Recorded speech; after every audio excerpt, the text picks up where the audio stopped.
오늘 프로그램은요, 전라남도 귀농산어촌 종합지원센터 그리고 스페이스 웨이비에서 준비해 주셨습니다. 농촌 체리와 귀농귀촌에 관한 다양한 정보를 알기 쉽게 접할 수 있는 유익한 시간이 되시길 바라겠습니다. 먼저 전라남도 귀농산어촌 종합지원센터 이세연 팀장님 모시고 농촌 체리와 귀농산어촌 정책 전반에 대해서 들어보는 시간 가져보겠습니다. 네, 이세연 팀장님, 여러분들의 뜨거운 박수로 모셔보도록 하겠습니다. 안녕하세요. 안녕하십니까. 네, 저는 전라남도 귀농산어촌 종합지원 서울센터의 팀장은 아니고 센터장 이세연입니다. 아마 제 뒤에 팀장님이 강의하신 거를 헷갈리신 것 같고요. 반갑습니다, 여러분. 귀농귀촌 하려고 준비하려고 여기 오셨나요? 맞으신가요? 귀농귀촌 하실 때 뭐가 필요하신가요? 집이 필요하시니까 궁금해서 오시지 않으셨을까 라는 생각을 하고 있고요. 사실 제가 강의를 많이 진행을 하는데 귀농귀촌 하려고 하시는 분들은 내가 어느 지역으로 갈까? 집을 어디에 놓고 생활을 하게 될까? 또는 어떤 장르를 농사 지을까? 이런 고민들을 많이 하고 계신 것 같습니다. 또 농촌 지역으로 이주를 하셔서 내가 어떤 걸로 조금 경제적인 여건들을 해결할 수 있을까에 대한 고민들을 하고 계신 것 같고, 오늘은 그 중에 체류형 문제, 내가 어떻게 하면 농촌 지역에서 체류를 하면서 지역을 조금 알아볼 수 있을까, 이런저런 고민들을 하고 계신 것 같습니다. 오늘이 박람회의 마지막 날이고요. 사실 제가 박람회에 이렇게 강의를 오면 항상 드리는 말씀이 있습니다. 근 5, 6년간 계속 같은 말씀을 드리는데 무엇이냐, 여러분들 뒤에 여러 도와 여러 시군에서 담당자들이 나와 있습니다. 여러분들이 예를 들어 우리 이 지금 강의장 바로 뒤에는 전라남도 보훈군이 와 있거든요. 근데 전국에서 귀농귀촌을 가장 많이 하는 지역 중에 하나가 저희 전라남도 보훈군이고요. 여러분들이 보훈군에 가서 귀농귀촌 관련한 내용들을 알아보시려면 직접 보훈군까지 보훈군청에 있는 인구정책과에 가셔야 됩니다. 근데 이렇게 박람회에 오면 담당자들을 현장에서 상담해 보실 수 있고, 또한 보훈군뿐만이 아니라 타 지역들을 비교해 보시면서 보실 수 있기 때문에 사실은 굉장히 귀한 자리라고 생각을 합니다. 그래서 오늘 이제 마지막 날이기 때문에 담당자들이 오늘 집으로 돌아가기 전에 여러분들께서 각 지자체에 어떤 정책들이 있는지 비교해 보실 수 있는 절호의 기회이기 때문에 오늘 강의가 끝나면 사실은 담당자들이랑 같이 조금 얘기해 보실 수 있는 시간을 가지시면 좋겠다라는 말씀을 다시 한번 드리면서, 저는 전라남도 귀농산어촌센터에서 왔습니다. 전국의 여러 지자체에서 귀농귀촌 인들을 유치하려고 노력하고 있고요. 전라남도도 마찬가지입니다. 굉장히 전라남도 같은 경우에는 귀농귀촌 또는 귀업 여러 가지로 신경을 많이 쓰고 있습니다. 그게 어떻게 아실 수 있느냐? 전라남도는 먼저 귀농산어촌 종합지원센터라는 곳을 전라남도 내에만 두지 않고 전라남도에서 서울에 센터를 두고 있습니다. 도시에 계신 분들이 전라남도까지 직접 오지 않으셔도 가까운 서울에서 전라남도의 귀농귀촌을 준비하실 수 있도록 서울에 센터를 두고 있기 때문에 오늘 사실 시간이 굉장히 짧습니다. 그래서 여러분들이 전라남도에 대해서 궁금하다라는 생각이 드신다면 저희 서울 양재동 AT센터에 오시면 14층에 전라남도 귀농산어촌 종합지원 서울센터가 위치하고 있습니다. 언제든지 방문 주셔서 전라남도에 대해서 충분히 알아보시고 교육을 받아보시면 좋겠다라는 말씀을 드립니다. 귀농귀촌 준비 과정 중에 계신 분들이라는 생각이 듭니다. 귀농귀촌을 준비하는 과정에서 여러분들은 귀농귀촌을 결심하고 그다음에 가족들이랑 얘기한 다음에 뭐 접착지나 지역을 물색하시는 과정들을 거치시면서 여러분들이 앞으로 살아갈 농촌에 있는 이제 주택이나 이런 것들을 알아보게 되시는 과정들을 거치게 되실 텐데요. 만약에 내가 농업을 중심으로 지역으로 이주하겠다, 귀농을 하겠다라고 생각하시는 분들이 계시다면 저희 센터에 오시는 분들은 내가 가면 가족들이 알아서 따라오겠죠 라고 말씀하시는 분들이 많이 계신데, 그럴 때마다 드리는 말씀이 있습니다. 귀농을 하신다라고 하신다면 실제로는 가족들의 동의하에 움직이시는 게 좋겠다라는 말씀을 드리는 이유는, 농업은 혼자 하기는 조금 어렵습니다. 어느 순간에 가족들의 도움이 필요한 순간이 있기 때문에 반드시 좀 가족들이랑 충분한 상의하에 움직이시는 게 좋겠다. 물론 거기에서 전반적으로 객관적인 정보들이 필요하실 텐데, 그럴 때에는 저희 센터 같은 광역 지자체나 또는 시군의 귀농귀촌 센터를 활용해 주시는 게 가장 좋습니다. 안타깝게도 귀농귀촌 관련한 문의를 하실 때, 요즘 제가 저희 센터에 문의하시는 분들과 또는 저희 센터에 상담 오시는 분들과 제가 대화를 할 때 이게 트렌드인가? 라는 생각이 드는 부분들이 어떤 거냐, 저한테 이런 정책이 있지 않아요? 라고 물어보세요. 선생님, 저희는 그런 정책은 아직 시행 중이지 않습니다. 없습니다. 라고 말씀을 드리면 AI가 있다고 하던데요? 유튜브에서 봤는데요? 이렇게 말씀하시는 분들이 계세요. 유튜브나 AI에서 그렇다고 하는데 담당자가 모른다라고 생각하시는 분들이 계세요. 담당자는 모르기가 쉽지 않습니다, 여러분. 저희를 믿어주시는 게 좋지 않을까. 저희보다 AI나 유튜브를 더 믿으시는 경향들이 있어서 그게 AI나 유튜브가 틀렸다라기보다는 참고적으로 알아두시고 저희 같은 기관에 같이 상담을 차근차근 해보시는 게 좋을 것 같고요. 또 하나 제가 당부드리고 싶은 건, 귀농귀촌을 준비하는 과정에서 내일 모레 내려가려고 또는 다음 달에 저 다음 달에 진도로 조금 가보고 싶은데 진도에 귀농인의 집이 없을까요? 거주할 수 있는 시설이 없을까요? 저 다음 달에 갈 거예요 라고 말씀하시는 분들이 많으십니다. 여러분들이 임시로 체류해 볼 수 있는 시설들은 저희 시군들에 많이 준비가 되어 있습니다. 근데 제가 항상 드리는 말씀이, 내일 모레 가시려고 다음 달에 가려고 오신다면 저희가 도움을 드리기 어려울 수 있다라는 말씀을 드려요.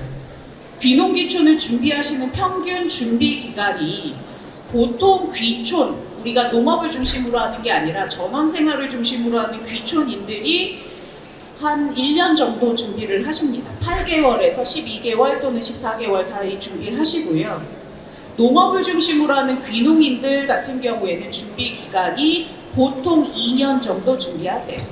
20개월, 18개월에서 26개월 사이로 준비하신다는 평균 조사치가 있는데, 그랬을 때 여러분들이 시군이 어느 정도 정해지신다라고 한다면, 내가 앞으로 살아갈 집들에 대한 정보를 얻기 위해서 내가 지역에 조금 살면서 준비를 해보겠다라고 하신다면, 다음 달에 내가 갈 거니까 내가 앞으로 한 3개월, 1년 정도 살 집을 알아봐 주세요가 아니라 1년 전부터 또는 1년 반 정도 전부터 미리 내가 이 지역으로 언제쯤 이주를 하려고 하는데 조금 살아볼 수 있는 집들이 없는지를 미리 주시해 주십사라는 말씀을 드립니다. 저희는 너무너무 도와드리고 싶지만 다음 달에 이사를 가기 위해서 집이 필요하시다 또는 3달 후에 가려고 한다, 굉장히 천운을 타고나셨다라고 한다면 있을 수는 있어요. 그렇기는 하지만 대부분은 조금 미리 준비하셔서 여러분들이 요거를 계획을 세우셔야 된다라는 말씀을 드리면서 넘어갑니다.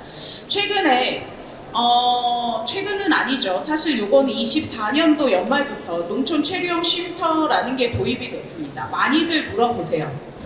농막과 체류형 쉼터 가장 크게 차이가 뭐가 있을까요, 여러분?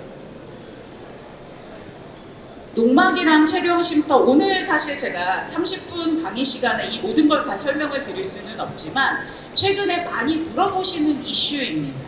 농막이나 체류형 쉼터는 사실 귀농귀촌이랑 농막이나 체류형 쉼터가 귀농귀촌과 관계가 있을까요, 여러분? 있을까요? 생각보다 사실 관계가 없습니다. 제가 이렇게 말씀을 드리면 왜요?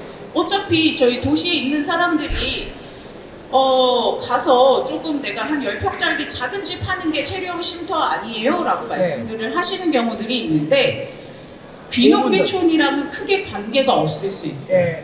왜 이런 말씀을 드리느냐, 농막이랑 체류형 쉼터는 주소지 이전이 불가능합니다. 이거는 어떤 뜻이냐?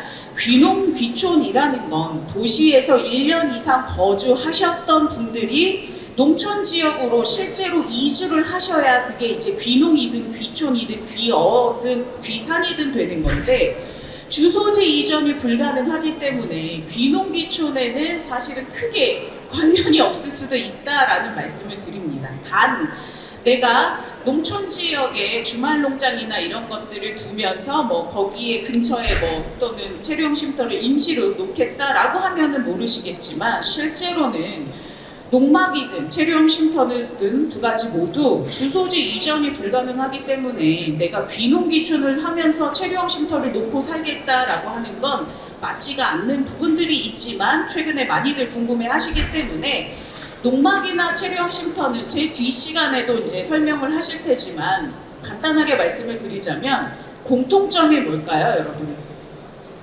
농막이나 체류용 쉼터는 모두 다 농지 위에 설치합니다. 네, 어떤 분들은 저희 체류용 쉼터를 저희 집 마당에 설치하면 안 되나요? 막 이런 거 많이 물어보시거든요. 마당에 굳이? 농막이나 체류용 쉼터는 모두 농지 위에 설치하시는 부분들이 있고요. 거기에 또 하나, 그러면 농막이나 체류용 쉼터가 왜 그냥 농막으로 두었으면 되는데 2024년 연말에 왜 정부에서는 체류용 쉼터라는 제도를 도입했는가? 실제로 농막을 약간 숙소처럼 사용하시는 분들이 계셨어요. 그런데 기존의 농막은 숙소처럼 사용할 수 없는 시설이었습니다. 그러다 보니까 정부에서 아예 그럼 요것들을 조금 제도화해야겠다라고 도입이 돼서 체류용 쉼터라는 제도가 도입이 됐고요. 10평 미만의 시설로 여러분들이 아주 거주하실 수 있는 시설은 아니지만 뭐 하루 이틀 며칠 정도 여기 머물면서 뭐 이제 농업 활동도 하시고 또 이렇게 하실 수 있는 뭐라고 할까요? 시설이라고 보시면 되겠습니다. 뒤에서는 뭐 이제 체류용 쉼터의 장점에 대해서 말씀을 하실 거기 때문에 저는 이제 귀농산어촌센터에 근무하다 보니까 최근에 문의하시는 몇 가지 또는 이런 것들이 좀 불편했어요 하는 몇 가지에 대해서 같이 말씀을 드릴 텐데, 그 전에 한 가지 더 말씀을 드릴 건 체류용 쉼터는 무조건 사전에 신고하셔야 됩니다. 농막이든 체류용 쉼터든 여러분들이 이것을 설치하려고 하시는 행정센터, 행정복지센터가 있어요. 옛날 말로는 면사무소라고 합니다. 가서 이런 체류용 쉼터를 내가 언제 설치할 거라는 설치 신고를 하셔야 되는데, 신고를 하실 때 자세한 내용을 문의하셔야 됩니다. 생각보다 여러 가지 면에서 여러분들이 그냥 저 체류용 쉼터 설치할 거예요가 아니라 이 설치의 방법부터 시작해서 여러 가지를 사전에 문의하셔야 됩니다. 실제로 설치하시는 유형에 따라서 우리 지역의 농지에서는 그렇게까지 설치는 허가가 안 납니다. 허가라고 표현하기에는 좀 그렇지만 안 됩니다 라고 하는 경우들이 있어요. 어떤 경우였느냐, 제가 최근에 이렇게 체류용 쉼터가 만약에 이런 형태로 되어 있다 그러면 옛날에는 6평짜리였다면 농막이 체류용 쉼터는 이제 10평까지 이제 크기가 커지다 보니까 요거를 이동하는 데 있어서 문제가 되는 케이스들도 있어요. 거기에 더해서 요거를 반을 쪼개가지고 우리가 반 집을 이동시켜서 우리 여기 농지에서 요거를 같이 설치해서 붙여서 이제 설치를 하겠다, 요런 케이스들도 있었고요. 어떤 케이스에서는 요거를 면당 다 가지고 와서 농지 위에서 아예 조립을 해야 된다고 하나요? 이렇게 하는 경우가 있었는데 그게 불가능하다라고 말씀하시는 시군들도 있었습니다. 그래서 여러 가지 케이스에서 여러분들이 그냥 저 이거 체류용 쉼터를 설치할 거예요가 아니라 어떤 형식으로 설치하고 이게 사전에 가능한지 자세하게 말씀을 해주셔야 된다라는 얘기를 드립니다. 사실 계약을 하고 나면 그 다음에 여러 가지 이슈에 있어서 여러분들이 불이익을 받으실 수 있기 때문에 그런 부분들 좀 체크해 주시면 좋겠고, 또 하나 체류용 쉼터 여러 가지 이슈들이 있기는 하지만 가격적인 부분들도 분명히 함께 따져보셔야 됩니다. 체류용 쉼터 우리가 설치하시면 보통 체류용 쉼터가 견적이 여러 가지가 있어요. 정말 천차만별입니다. 정말 제가 조금 저렴하게 괜찮게 하셨다라고 하셨던 때가 그래도 3천만 원대 이상 또는 1억 넘는 것도 제가 많이 봤습니다. 그런데 견적 받으실 때 3,500만 원이에요 라고 하시면 그 견적 금액만 들어가면 우리는 체류형 쉼터를 놓을 수 있을 거라고 생각을 하죠. 그렇게 견적을 받았으니까. 그런데 일단 뭐 부가가치세 포함이 안 되어 있는 경우들 많이 있죠. 거기에 설치나 이동비 포함이 안 돼 있는 경우들이 있습니다. 이런 거 포 떼고 차 떼고 견적을 받다 보니까 내가 3,500만 원대면 요거를 설치할 수 있겠구나 라고 생각을 하셨다가 막상 설치를 하려고 하다 보면 1,000만 원 막 이렇게 훅 뛰는 경우, 견적들이 그런 경우가 있기 때문에 계약사항을 꼼꼼히 읽어보시고 견적 금액에 대해서도 잘 알아보실 필요가 있다라는 말씀 다시 한번 드리고, 그렇다면 그래서 우리가 한 4천만 원짜리, 5천만 원짜리 체류형 쉼터를 농지 위에 설치를 합니다. 그러면 이 체류형 쉼터를 몇 년 동안 우리가 쓸 수 있을까요? 우리 집처럼 10년이고 20년이고 30년이고 40년이고 계속 이 농지 위에 체류형 쉼터를 놓고 사용할 수 있을까요, 여러분? 현행 저희 2024년 연말에 농식품부에서 발표할 때에는 3년에 한 번씩 연장 신고를 한 후에 최대 존치 기간이 12년이라고 지침에 나와 있습니다. 그렇다면 우리는 3천만 원, 4천만 원 최소 금액을 그렇게 들여서 농지 위에 체류형 쉼터를 설치했지만 어떤 분들은 20년, 30년 쓸 거라고 계획을 하고 설치하셨을 수 있으시잖아요. 그런데 이게 현행 지침상으로는 3년에 한 번씩 연장 신고하셔서 12년까지 조치할 수 있다. 물론 지자체에서 여러 가지 조례를 통해서 그걸 늘리실 가능성이 없지는 않지만 현재 지자체에서는 어쨌든 12년이 기한이 지나간 게 아니기 때문에 저희가 농식품부 지침상으로는 3년에 한 번씩 연장 신고 후에 최대 존치 기간이 12년까지로만 만들어져 있기 때문에 이런 부분들을 여러분들은 충분히 이해하시고 숙지하시고 알아보셔야 되겠다라는 말씀을 같이 드립니다. 하셔라, 체류형 쉼터를 놓아라, 놓지 말라 이런 게 아니라 제가 항상 귀농귀촌 상담을 하면서도 안타까울 때가 언제인가, 저는 전라남도 귀농산어촌 종합지원센터에 근무하고 있지만 저희 전라남도에서도 여기 저희 부스에 오셔서 상담하시는 분들이 있으시다라고 하면 전라남도 부스에서 상담받고 나서 저희 경상남도도 가보시고 전라북도도 상담 받아보시라는 말씀을 드립니다. 저희 전라남도 입장에서는 여러분들이 저희 지역으로 와주시는 일이 굉장히 중요하고 감사한 일이지만 입장을 바꿔서 여러분들의 입장에서는 귀농귀촌을 준비하실 때 충분히 객관적인 정보를 가지고 여러분들이 선택을 하셔야 합니다. 그랬을 때 전라남도에 관련한 장단점만 들어보실 것이 아니라 저희 경상남도는 어떨지, 전라북도는 어떨지, 충청도는 어떨지 여러 지역을 고민해 보시고 충분한 정보를 가지고 나서 선택을 하시는 것이 굉장히 중요하다. 전라남도는 그렇게 급하지 않은가 봐요 라고 말씀하실 수 있으세요. 급합니다.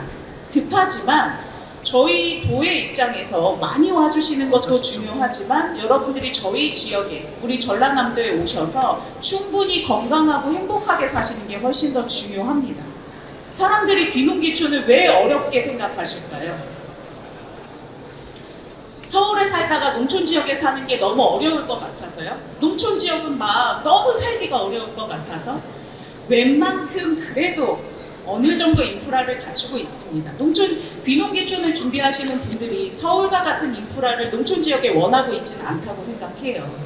여러분들이 귀농귀촌을 준비하시는 분들에게 왜 귀농귀촌을 하세요? 라고 여쭤보면 자연에 가까이 건강하게 살고 싶어서 귀농귀촌을 하려고 준비하신다는 말씀들을 많이 하시는데, 자연이 저희 전라남도가 항상 제가 말씀을 드리는 게 산들바다가 조화롭게 되어 있다, 모든 것이 풍요로운 곳이다라는 말씀을 드리지만, 그렇다면 그냥 나는 자연환경이 좋아서 라고 하면 바다가 좋으면 저희 지역에 바다가 있는 지역으로 가시면 좋고, 산이 좋다라고 하시는 분들은 저희 지리산 있는 지역들, 지리산 권역으로 가시면 좋으실 텐데, 그럼에도 불구하고 귀농귀촌을 준비하시는 분들이 1년씩, 2년씩 또 3년, 5년씩 준비하시는 분들이 많은 이유가 뭘까 항상 고민을 많이 합니다. 결론은 귀농귀촌 지역을 한번 정하면 그 다음에 다른 지역으로 옮기기가 어렵기 때문입니다. 전라남도 내가 한번 가서 살아볼까? 그러면 전라남도에 가서 전라남도 우리 고흥군에 가서 한번 살아보시다가 한 1, 2년 살다가 이제 고흥 말고 나는 저기 지리산 있는 굴에 가서 살아야지. 1, 2년 살고 굴에 가서 또 1, 2년 살고 이러기가 쉽지 않다는 거죠.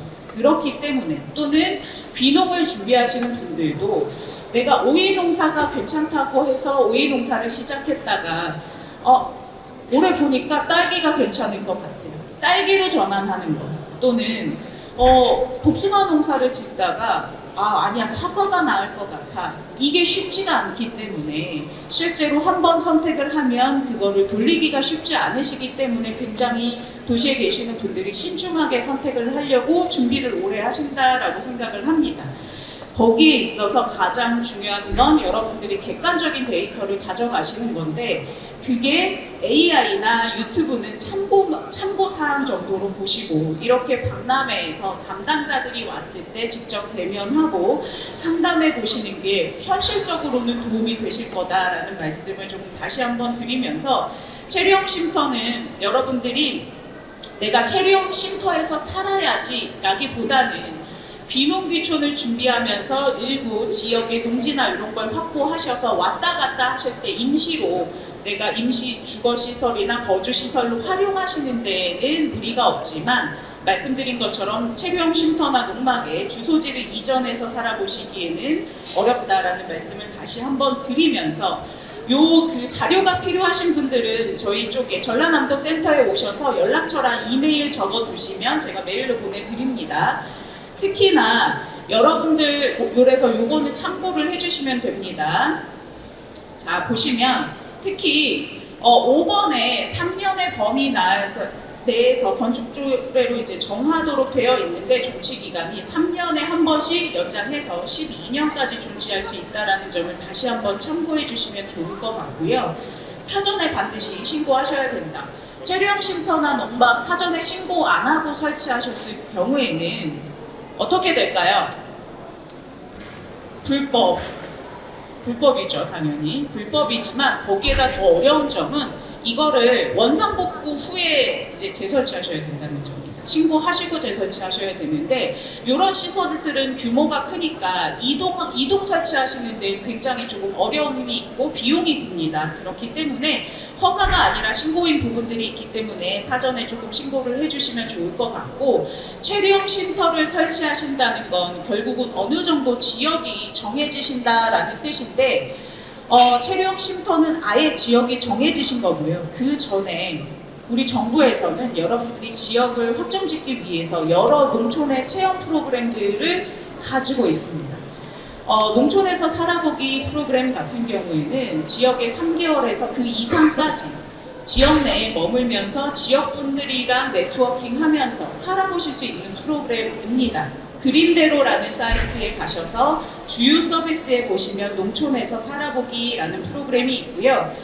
농촌에서 살아보기는 전라남도에서 태동이 되었습니다. 전라남도에 귀농귀촌을 하시는 분들이 완전 이주하기 이전에 전라남도에서 3개월, 6개월, 1년 살아보시면서 이 지역이 나에게 맞는지 매칭 기간을 갖는다라고 보시면 됩니다. 그 다음에 이 지역이 정말 괜찮구나. 또는 내가 주민들이랑 네트워킹하면서 내가 앞으로 농사지을 땅, 농지도 확보하시고 그 다음에 앞으로 살아갈 집들을 확보하실 수 있도록 농촌에서 살아보기라는 프로그램을 전라남도에서 시작을 했고요. 이게 꽤 모델이 괜찮다. 그래서 농식품부에서 벤치마킹을 해다가 전국에 다 이 농촌에서 살아보기 프로그램을 할 수 있도록 확대를 했습니다. 그래서 몇 년 전까지만 해도 전라남도에서 이제 전남에서 살아보기라는 프로그램으로 운영을 했었는데 이제는 여러분들이 귀농귀촌을 가고자 하는 지역들에 많이들 농촌에서 살아보기 프로그램을 진행을 하고 있어서 내가 어느 정도 지역이 정해졌다라고 하시는 분들은 이 농촌에서 살아보기 프로그램에 참가하셔서 여러분들이 이 지역에 맞는 사람인지 또는 이 지역 분들이 나와 괜찮을지 또는 이 지역에 미리 내가 이주하기 전에 아는 사람들을 만들고 내가 앞으로 살 집이나 농지를 조금 같이 알아보실 필요가 있다라는 말씀을 드리고요. 귀농인의 집이나 체류형 농업창업지원센터가 있습니다. 귀농인의 집 또는 여러 가지 비슷한 프로그램들이 있습니다. 귀농인의 집, 뭐 전라남도에는 셋들하우스 또는 뭐 보금자리 또는 농촌 여러 가지 이름의 이런 살아보는 프로그램들이 있는데 요 농촌에서 살아보기는 한 3개월, 6개월 단위로 일시적으로 살아보시는 거고요. 귀농인의 집은 1, 2년 단위로까지 살아보실 수 있습니다. 이 귀농인의 집 같은 경우에는 농촌에서 살아보기는 거의 대부분 무료로 진행이 되고 있습니다. 근데 귀농인의 집은 어떻게 보면 농가주택을 리모델링해서 여러분들이 사는데 불편함이 없을 정도로는 리모델링 해둡니다. 그래서 여러분들이 1, 2년 주소지 이전하셔서 지역에서 살면서 내가 앞으로 살 집을 리모델링 하신다던가 아니면 마련하신다든가 요런 용도로 사용하실 수 있다.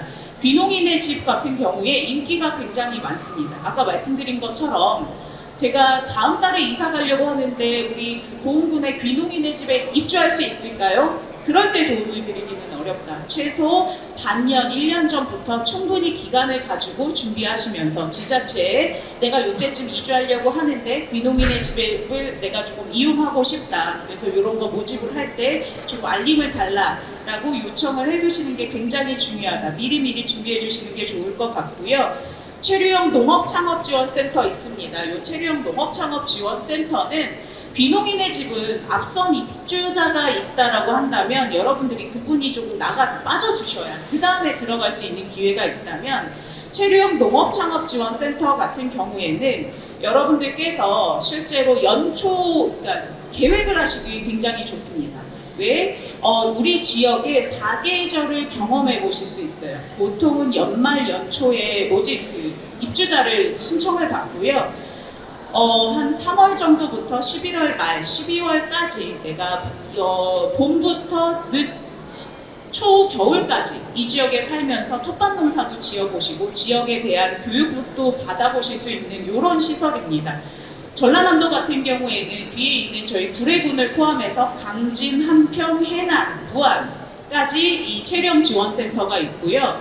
앞으로는 장성군에도 체령 지원센터가 생기게 됩니다. 고흥이나 영암군 같은 경우에는 체령 지원센터가 있지만 이렇게 3월에서 11월 말 12월 초까지 입주해서 살아보신다기보다는 일주일 단위 또는 3박 4일 단위 프로그램으로 운영을 하고 있다라는 말씀을 드리겠습니다. 여러분들이 지역 사례를 해보시는 여러 가지 다양한 시스템은 이미 마련이 되어 있습니다. 그렇기 때문에 많은 분들 앉아 계시는데 오늘 강의가 끝나면 지자체 분들이 돌아가시기 전에 혹시 관심이 있는 지역이 있으시다면 이런 체류형 지원센터의 입주를 통해서 지역 사례를 경험하고 거기에서 확신을 받고 여러분들이 저희 지역으로 오신다면 굉장히 좋을 것 같다라는 말씀을 드립니다. 지금 이게 최근에 고흥군 체류형 지원센터 이제 고흥스테이 모습을 보고 계십니다. 생각보다 여러분들이 살아보시기에는 꽤 좋은 시설들이 지역에는 많이 준비가 되어 있다. 단 미리미리 조금 준비를 해주시는 게 좋겠다라는 말씀 다시 한번 강조드리고요.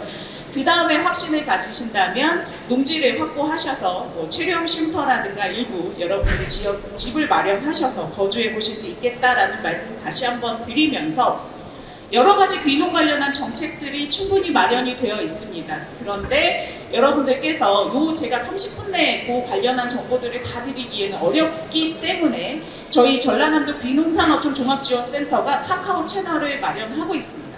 친구 추가하셔서 전라남도의 체류형 센터가 어느 곳에 있는지 또는 체류형 쉼터를 도입하려고 할 때 어떤 것들이 좀 내가 조심해야 하는지 여러 가지 것들을 편하게 문의 남겨주시면 저희가 가까이 있는 친구보다 더 가까이 빠르게 답변을 드릴 수 있도록 노력하고요.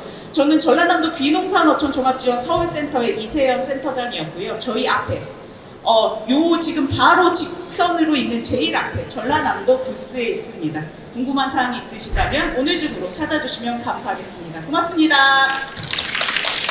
네, 알찬 강연 진행해주신 이세연 센터장님께 다시 한번 큰 박수 부탁드리겠습니다.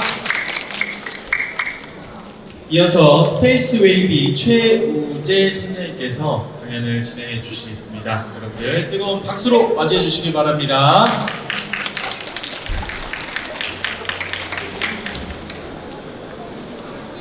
네, 여러분 반갑습니다. 스페이스 웨이비 사업운영 팀장 최우재라고 합니다. 앞서서 센터장님께서 너무 자세하게 잘 설명을 해주셔서 저는 이어서 이 체리형 쉼터 제도에 대해서 조금 더 실무적인 입장에서 여러분들께 정보를 전달드려 보도록 하겠습니다. 오늘 제가 전달드릴 내용들은 크게 4가지 파트로 진행될 예정입니다. 체리형 쉼터 제도에 대한 개요부터 설치 실무 가이드, 그리고 실제 체리형 쉼터 설치 사례들, 그리고 전체적으로 마무리까지 진행하면서 짚어드릴 예정이고요. 그래서 우선 체리형 쉼터의 개요에 대해서 먼저 설명을 드려보도록 하겠습니다. 정의와 개념, 그리고 가설 건축물이 무엇인가, 그리고 또 앞서서 말씀해주신 것처럼 농막과는 어떤 점이 다른가, 이런 점들을 중점으로 말씀을 드려보고자 합니다. 지금 보고 계신 이 집,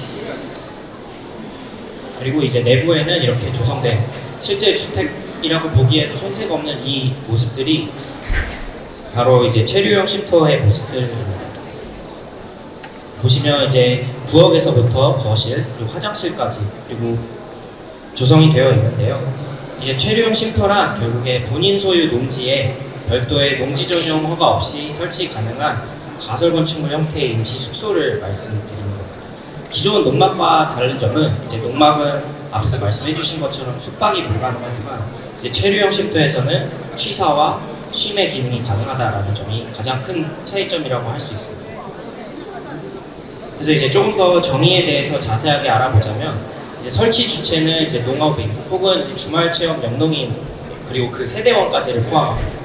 그리고 용도는 이제 농작업 목적의 임시 숙소로서 이제 농촌에서 아까 말씀해주신 것처럼 농지에서 실제 영농행위를 하면서 쉬어갈 수 있는 그런 용도로 제도가 만들어졌다고 생각해 주시면 좋을 것 같습니다. 이제 연속 체류는 여기서 가설 건축물의 숙소이기 때문에 30일 이상의 연박은 불가능하고요. 최대 29일까지는 숙식이 가능한 그런 형태입니다. 그래서 근거 법령으로는 농지법 제2조 시행령 2조에 나와 있고요.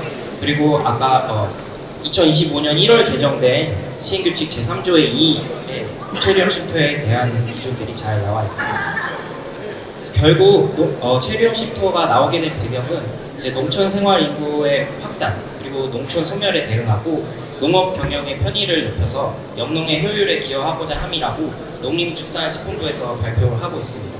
이제 귀농귀촌이라는 말이 어떻게 보면 이제 관점에 따라 다를 수가 있는데 대부분의 사람들이 도시에 살고 있고 이제 농촌으로 갈 수 있는 여건들이 개선이 돼야 되는 상황이라고 저는 파악하고 있습니다. 그렇다고 하면 이제 도시민들이 좀 더 허들을 낮춰서 내가 농촌 생활을 하면 어떻게 할까 꿈을 꿔보고 그리고 실제 가서 생활도 해보고 할 수 있는 여건들이 필요한 상황인 건데요. 그렇기 때문에 이제 단순히 이제 농막이나 이런 쉴 수 없는 장소이기보다도 이제 어느 정도의 숙박과 숙식을 해결을 해보면서 이렇게 경험해 볼 수 있는 터전이 필요하기 때문에 농촌 체류형 쉼터라는 제도가 생겨나게 되었다고 생각해 주셔도 좋을 것 같습니다. 그래서 앞에 개념에서 말씀드린 것처럼 이 형태는 결국에 일반 건축물이 아니라 가설 건축물의 형태인데요. 그러면 저희가 가설 건축물이란 무엇인가를 한번 꼭 짚어봐야 됩니다. 가설 건축물은 이제 건축법에서 관리하는 물체로 토지에 완벽하게 정착하지는 않는 그런 공작물 중에 지붕이나 기둥 그리고 벽이 있는 공작물을 말합니다. 그래서 여기서 토지에 정착하지 않는다라는 것은 일종의 임시성을 말씀드리는 건데요. 이 말은 즉 이동이 가능하다는 말입니다. 그래서 임시성을 둔 건축물에 준하는 물체를 건축 신고만 해서 사용할 수 있고 이제 가설 건축물은 기본적으로 조치 기간이 3년이고 필요에 따라 연장이 가능하게끔 법이 제정이 되어 있습니다. 그래서 근거 법령으로는 건축법과 건축법 시행령이 있게 되고요. 그래서 저희는 만약 체류형 쉼터를 고민하게 된다 하시면 농지법과 건축법을 둘 다 두루 살펴보아야 하는 상황인 겁니다. 정책의 추진 결과를 좀 보게 되면 2023년부터 이제 설문조사를 실시하기 시작하고 24년 1월에는 농지법이 개정이 되고 2월 토론회를 비롯해서 여러 가지 이제 검토들을 진행해서 24년 시행규칙이 입법 예고가 되고 올해 1월부터는 시행이 되기 시작했습니다. 그리고 1월 이후에 2월에는 바로 이제 여러 가지 피드백들을 받아서 운영 지침을 최종 수정하기도 했는데 보시는 텀을 보시면 굉장히 빠른 속도로 이 제도가 제정이 되고 있음을 알 수 있습니다. 그 말인즉슨 농림축산식품부 그리고 지금 국토부에서 이 사업에 대해서 최대한 빠르게 의견을 수렴하고 있고 이 하나의 어떤 해결책으로서 생각을 하고 있다라고 생각할 수 있습니다. 그래서 왜 체류용 쉼터인가라고 질문을 해보면 이제 전국 228개 시군구 중에 50% 이상이 지방 소멸 위험 지역으로 분류가 되고 있습니다. 모두 이제 도시에 살기를 희망하고 생각보다 이제 귀농귀촌하여 농촌에 이제 자리를 잡기를 꺼려하는 상황이 지속되고 있는 상황이고요. 그렇다고 하면 도시민들이 귀농귀촌에 희망이 없는가 하면 전 국민 44.8%의 국민들이 도시민의 복수 거점 4도 3천 생활을 희망한다라고 답변을 한 상황을 볼 수 있습니다. 이 말이 의미하는 바는 이제 도시에 살고 있는 사람들도 귀농귀촌을 체험하면서 이제 4일은 도시에 거주하더라도 3촌 촌 생활을 3일 이상을 이어가기를 희망한다라고 이제 답변을 한 거라고 볼 수 있는데요. 그러는 와중에 이제 기존의 농막의 52%가 이제 불법으로 사용되고 있다는 현실에 봉착하게 된 겁니다.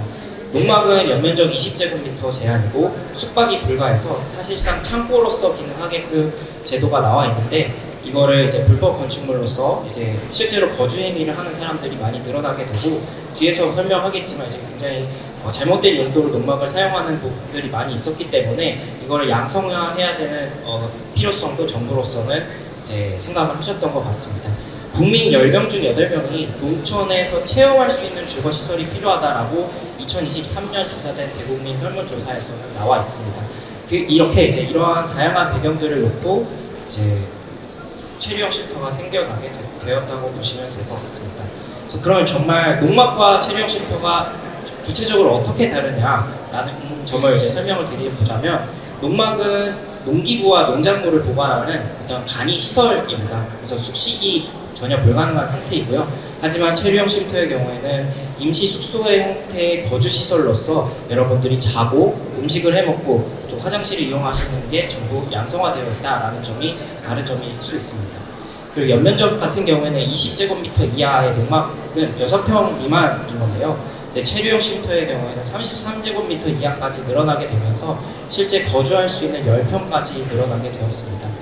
아까 잠깐 말씀드린 것처럼 농막에서는 기본적으로 숙박이 불가능한 창고로서 분류가 되는 거고요. 체류형 쉼터의 경우에는 취사와 취침이 허용되는 형태입니다. 그리고 연속 체류의 경우에는 29일까지 체류형 쉼터는 할 수 있어서 한 달 내지는 그 미만의 기간 동안 내가 농촌에 내려가서 실제로 영농 행위를 하면서 거주해 볼 수 있는 그런 거점이 될 수 있습니다. 그 밖에 이제 다양한 높이 제한이라든지 다락 그리고 기초, 부속 시설, 존치 기간들까지가 정해지면서 이 어떤 체류형 쉼터라는 이 공간, 농지의 쉼터라는 이 공간을 양성화하는 데 정부가 힘을 썼다고 생각을 해주시면 좋을 것 같습니다. 그래서 정말 사진으로 한번 보시는 바와 같이 이제 왼쪽에 이제 불법 농막의 형태인데요. 아까 말씀드린 것처럼 농막은 애초에 이제 창고의 형태로서 기능하도록 제도가 제정이 되어 있는데 실질적으로 농사를 지으시는 분들의 편의를 위해서는 때때로 잠을 자야 되기도 하고 때때로 화장실도 가야 되고 또 때때로는 음식도 해먹는 공간이 필요했습니다. 그렇기 때문에 이제 20제곱미터 안으로서는 해결이 불가능했고 사람들은 이제 불법 건축을 실행하면서 이렇게 난립하게 되는 상황이 이르게 됩니다. 또 이제 아주 안 좋은 사례이지만 이더리움 채굴에서부터 이제 전혀 예상하지 않았던 다른 용도로 농막이 사용되게 되면서 이제 정부로서는 이걸 양성화할 목적을 갖게 됩니다. 그래서 바뀐 게 이 체류형 쉼터의 모습입니다. 왼쪽에 농막과 확연히 달리 이제 저 푸른 초원 위에 있는 집처럼 이제 굉장히 아름다운 집의 형태가 열평형으로 가능하게 된 것이 체류형 쉼터의 가장 큰 차이점이라고 할 수 있겠는데요. 쉼터로서의 온전한 기능을 가능하게 했다라는 점이 가장 큰 차이입니다. 연면적도 확장이 되었고 앞에 데크와 정화조도 별도로 설치가 가능하게 되어서 이제 정말 집처럼 사용하시는 데 문제가 없다. 내가 농지가 있다라고 하면 농지 위에 집처럼 하나를 세워놓고 농사 행위를 하면서 거주해 볼 수 있다라는 가능성이 열렸다는 측면에서 확인을 해주시면 좋을 것 같습니다. 보시는 바와 같이 거실과 주방을 구성하는 것도 가능하고요. 안에 이렇게 이제 주방을 세팅을 해놓고 이제 화장실을 이용하면서 실제 집처럼 거주가 가능한 것이 체류형 쉼터 형태입니다. 가장 큰 장점으로는 이제 2주택에 해당하지 않는다는 점을 꼽을 수가 있습니다. 양도소득세와 종합부동산세가 비과세가 되게 되고요. 물론 이제 어떤 하나의 재산으로서 취득세와 재산세는 과세가 되지만 주택수에 포함되지 않아 다주택 규제에서 자유롭다는 점이 가장 큰 장점입니다. 귀농귀촌을 희망하더라도 덜컥 가서 이제 집을 샀다가 생각보다 나와 안 맞네, 나의 라이프 스타일과는 다르네라는 위기에 봉착하실 수도 있습니다. 그런 분들이 2주택에 해당하지 않고 하나의 체험 시설로서 주택수에 포함되지 않는 쉼터를 가질 수 있는 점은 굉장히 메리트 있는 점이라고 말씀드리고 싶습니다. 이 제도가 당장 우리나라에만 있는 제도가 아닌데요. 독일과 러시아, 일본에서도 비슷한 제도를 운영을 하고 있습니다. 독일의 경우 클라인가르텐, 러시아의 경우 다참, 일본에는 체제형 시민농원이라고 해서 이제 굉장히 체류형 쉼터의 다양한 형태들이 이미 전 세계적으로 보급이 되어 있고, 이것들의 공통점은 정부가 주도적으로 혜택을 주고 지방 소멸의 대책으로서 이제 거주 환경 개선을 해서 영농 활동을 좀 더 활성화시키고 체류하는 농촌에 체류하는 인원들을 늘리기 위한 제도로서 정부가 주도했다라는 점을 꼽을 수가 있을 것 같습니다. 그래서 체류형 쉼터의 주요 쟁점은 존치 기년이 12년으로 제한되었다는 아까 앞에서 센터장님께서 말씀해주신 점입니다. 하지만 제가 초반에 말씀드린 것처럼 굉장히 빠르게 제도가 개선이 되고 있고, 지금 현재는 조례로서 각 지자체가 추가로 연장 가능하도록 수정이 완료된 상태입니다. 이제 체류형 쉼터를 사용하시는 인원들이 점점 많아짐에 따라서 이 제도 또한 추후에 수정이 가능할 것 같은데요. 이제 제가 초반에 말씀드렸던 것처럼 가설 건축물이기 때문에 12년 이후에는 이걸 그대로 떠서 다른 곳에 중고로 매매가 가능하시기도 하고, 다른 위치로 이동하여서 추가로 다시 설치하여 활용하는 것도 가능한 만큼 이게 단순히 이제 12년 이후에는 무조건 철거해야 돼라고 생각하시는 것보단 다양한 가능성으로서 생각을 해주시는 게 좋을 것 같습니다. 전입 신고는 불가능합니다. 이제 농지법 위반 처분이 되는데, 그렇기 때문에 이제 2주택으로 해당하지 않을 수 있는 거라서 이런 거는 잘 따져보시고 구매를 생각해 주시면 좋을 것 같습니다. 또한 이제 기존의 농막처럼 난립이나 흉물화를 우려하는 목소리들이 많이 있습니다. 그래서 디자인 가이드 등이 체계적으로 관리가 될 필요가 있고요. 지자체별 편차가 있습니다. 뒤에 이제 제가 자세히 설명드리겠지만 전기나 수도 혹은 뭐 정화조 같이, 그리고 존치 기간 기준도 추가해서 이제 지자체별로 각각 편차가 존재하게 하는데요. 그렇기 때문에 좋은 파트너와 함께 하나부터 10까지 따져보면서 설치를 해주시는 것이 가장 중요하다고 생각합니다. 그래서 지속적으로 제가 말씀드리는 것처럼 운영 지침이 굉장히 빠른 속도로 제정이 되고 있습니다. 그래서 앞으로도 추가 변동 가능성이 충분히 있고요. 점차 조금 더 실제 거주하시는 분들의 입맛에 맞게끔 제도는 점점 수정해 될 걸로 기대되고 있습니다. 그럼 이제 자세한 설치 실무 가이드를 안내해 드리도록 하겠습니다. 앞에서 센터장님이 말씀해 주신 것처럼 생각보다 굉장히 까다롭고 따져봐야 될 것이 많이 있는데요. 우선 가장 크게는 이 세 가지를 따져보시면 좋을 것 같습니다. 입지 기준, 시설 기준, 안전 기준이 그 기준인데요. 이제 입지 기준부터 말씀을 드리자면 설치를 희망하시는 면적의 2배 정도 되는 면적이 농지가 있으셔야 됩니다. 기본적으로 체류형 쉼터는 지목이 전이나 답인 농지에 설치가 가능하시고, 그래서 소유하고 계신 땅이 지목이 전이나 답인지도 확인이 필요합니다. 또한 이제 가장 중요한 요건으로서는 보유하고 계신 농지가 도로에 접해야 되는데, 이 도로라고 하면 실질적인 현황도로로서 작은 소방차가 지나갈 수 있을 정도의 도로를 말씀을 드리는 겁니다. 그리고 또한 이제 설치 불가 지역으로 방제지구, 붕괴 위험지구, 자연재해 위험지구, 개발 제한 구역이 있는데요. 이런 것들은 한시적으로 가능한 부분도 있으니까 좋은 파트너와 만나서 하나부터 10까지 따져보는 게 중요한 상황입니다.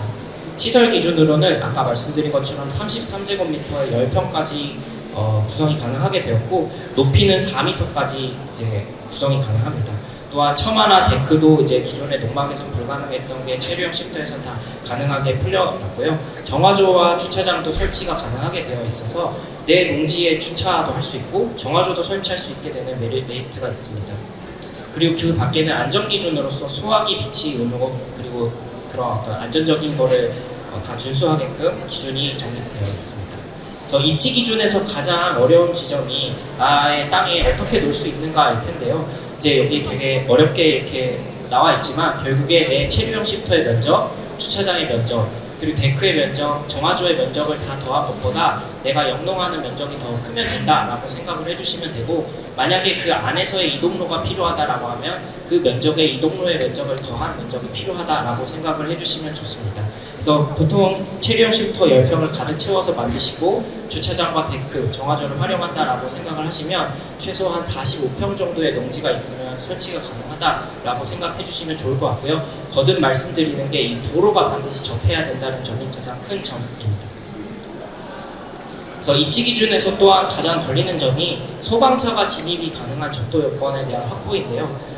실질적으로 이제 거주가 가능하게 되면서 만약에 불이 났을 때 여러분들이 다치지 않고 이제 살아나는 게 가장 중요하기 때문에 이런 기준이 이제 만들어졌다라고 생각을 해주시면 되고, 농로 기준인데 기준이 굉장히 애매합니다라고 말씀하실 때는 담당 지자체 부서에 전화를 하셔서 내 토지 주소를 말씀을 드리고 이 주소에 체류형 쉼터를 설치를 희망하는데 접도 요건이 가능할까요?라고 말씀을 해주시면 아마 지자체 주무관님들께서 자세하게 안내를 해주실 수 있고, 그 밖에도 이제 저희와 같은 파트너들에게 질문을 해주시면 실제로 접도가 가능한 요건인지를 처음부터 끝까지 확인을 해드리고 있습니다.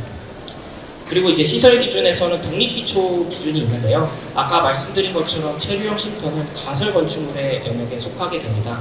이게 일반 건축물 주택이랑 다르게 언제든 떠서 이동할 수 있는 가설의 영역에 있는 것인데요. 그 가설의 영역으로 있을 수 있게끔 하는 게 이 기초에 대한 가이드입니다. 농림축산식품부에서는 이제 독립기초를 사용하게끔 가이드를 하고 있는데요. 이 독립기초란 여기 사진에서 보이는 것 같이 주춧돌을 땅에 심은 형태로서 이제 농지에 주춧돌만 시공을 하면 설치가 가능하다라고 생각해 주시면 좋을 것 같습니다.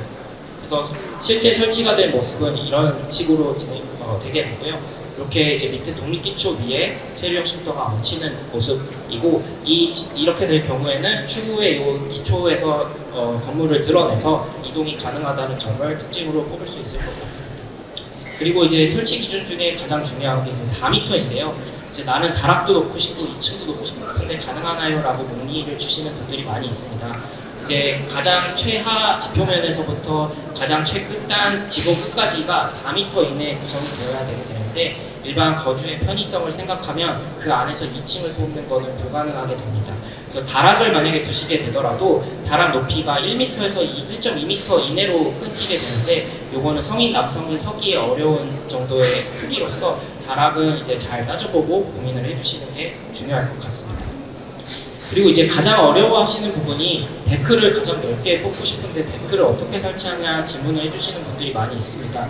데크는 결국에는 면적 기준이 길이가 아니라 면적 기준인데요. 내가 데크를 설치하기 희망하는 가장 긴 면에서 1.5m를 곱한 값의 면적이 설치 가능한 기준이 되겠습니다.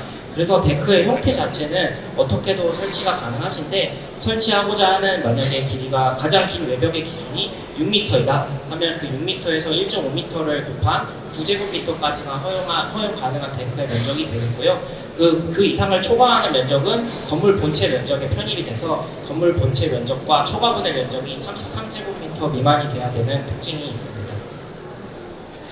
그래서 모범 설치에는 저희가 저 앞에 체류형 쉼터 하나 가지고 나왔는데, 저희 웨이비룸 B 모델이 그 모든 조건들을 만족한 모범 설치 사례인데요.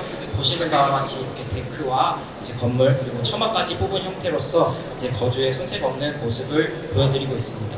내부 안의 모습이나 이제 바깥 외관은 이따가 강연이 끝난 이후에 찾아오셔서 전부 자세하게 보실 수 있고요. 그래서 설치 절차가 굉장히 까다롭고 어렵습니다. 그래서 우선은 민원인이 가설 건축물 축조 신고서를 제출을 해주셔야 됩니다. 아까 앞서 초반에 말씀드린 것처럼 저희 체류형 쉼터는 건축법의 기준을 따르고 있기 때문에 가설 건축물로서 신고가 필요한 사항이고요. 신고 시에는 평면도와 이제 설치를 희망하시는 곳의 배치도가 필요합니다. 그래서 이렇게 저희 같은 업체에 평면도와 배치도를 그려달라고 요청을 해주시면 가지고 계신 농지에 이런 식으로 체류형 쉼터를 얹었을 때 어떻게 되고, 이제 정화조는 어디에 설치가 되고 주차장은 어디에 설치가 돼서 이 정화조는 어느 쪽으로 연결이 되는지에 대한 표시를 한 배치도를 작성해드리게 되는데요. 이 배치도와 평면도를 가지고 건축과에 가셔서 가설 건축물 축조 신고를 하는 것이 체류형 쉼터의 신고의 첫 시작이 되게 됩니다.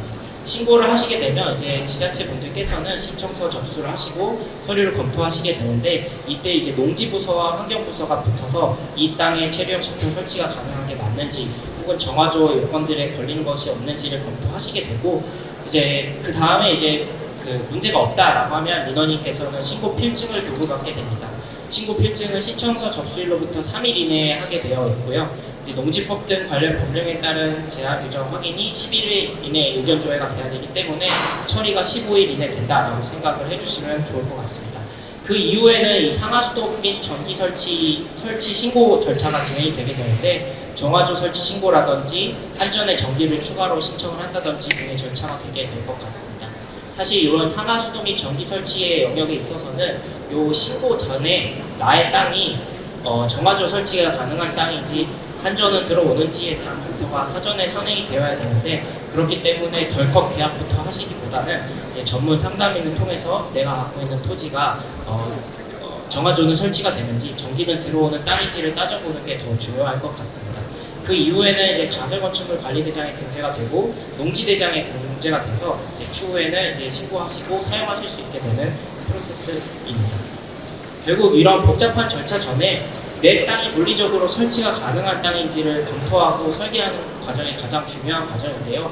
생각보다 많은 업체에서 그냥 계약만 하고 물품만 납품하는 형태로 진행을 하고 있는데 이렇게 이제 내 땅이 가능한지 여부를 하나부터 열까지 따져줄 수 있는 업체를 통해서 진행을 하시는 것이 중요할 것 같습니다. 기본적으로 저희의 경우에는 이제 현장 실사에서부터 토목팀이 나가서 가능한 땅인지를 보는 서비스까지를 다 진행을 해드리고 있어서 이런 과정을 진행해 줄 수 있는 업체를 찾으셔서 하나부터 열까지 따져보시고 계약을 하시는 것이 중요할 것 같습니다.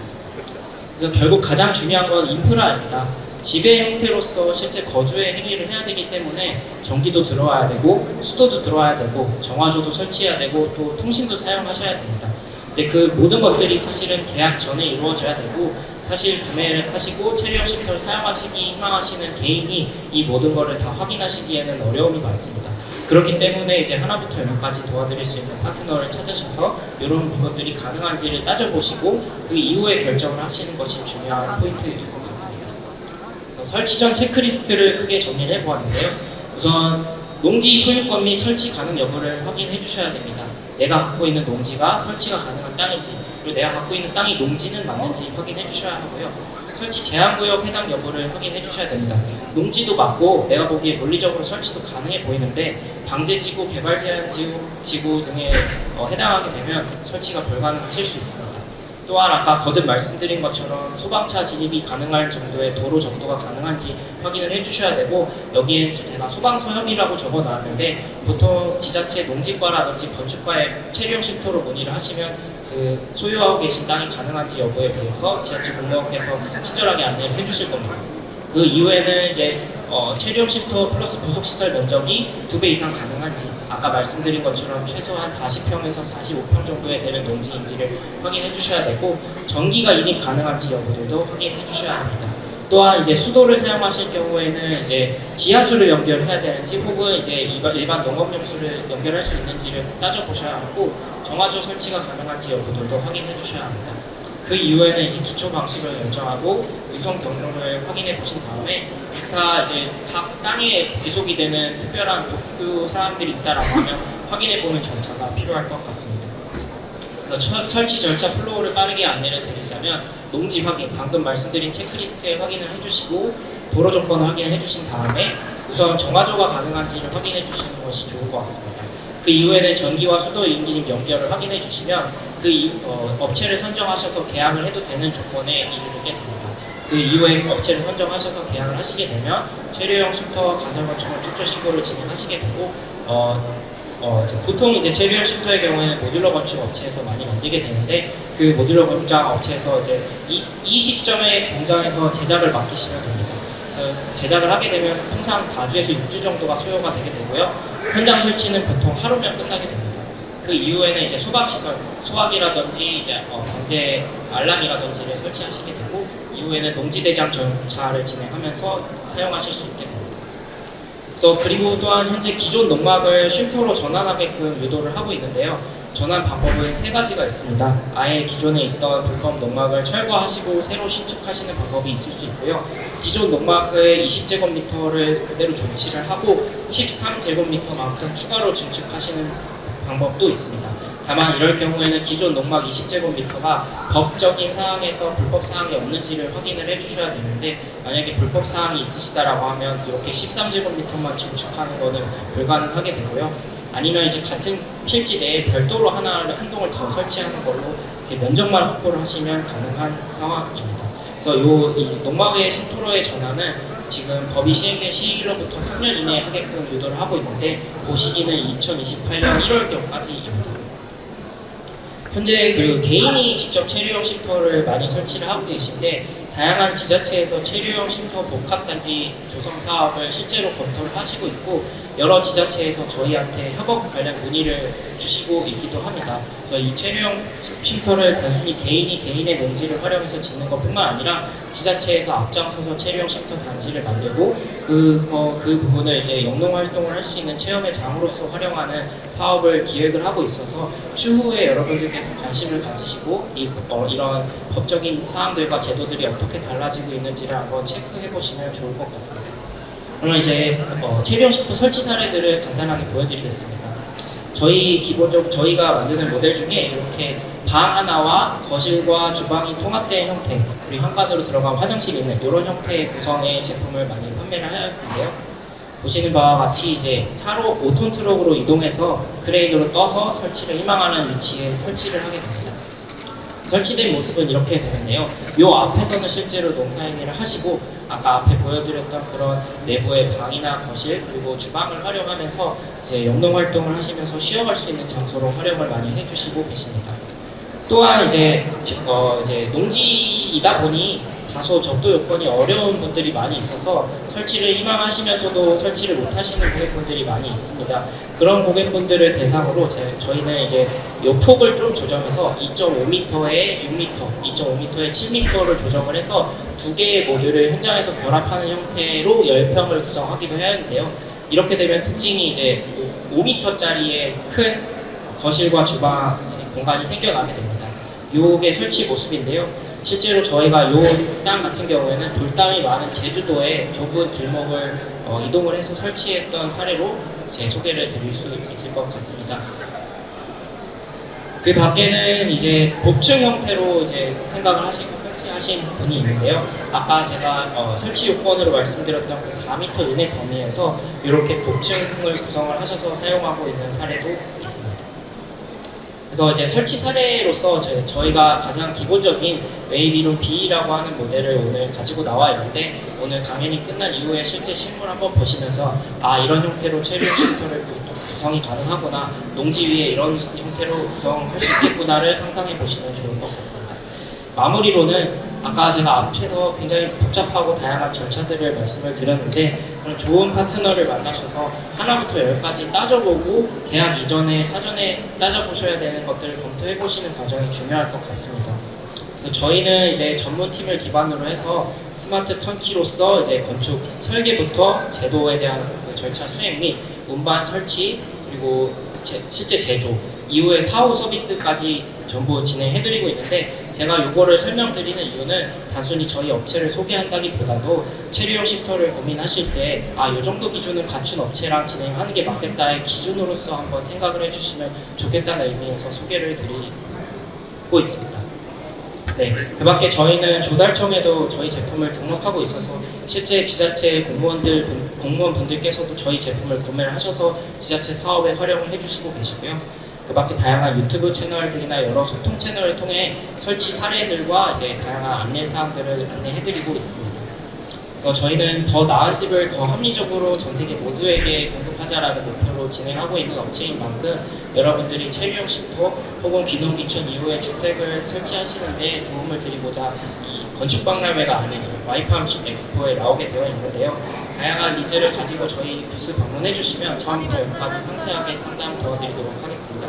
이상 스페이스웨이비 최우재 팀장이었습니다. 감사합니다. 네, 체류용 쉼터에 대해서 상세하게 안내해 주신 스페이스웨이비 최우재 팀장님께 다시 한번 큰 박수 부탁드리겠고요. 네, 자세한 내용 더 많은 게 궁금하신 분들은 스페이스 웨이비 부스를 많이 이용해 주시길 바라겠습니다.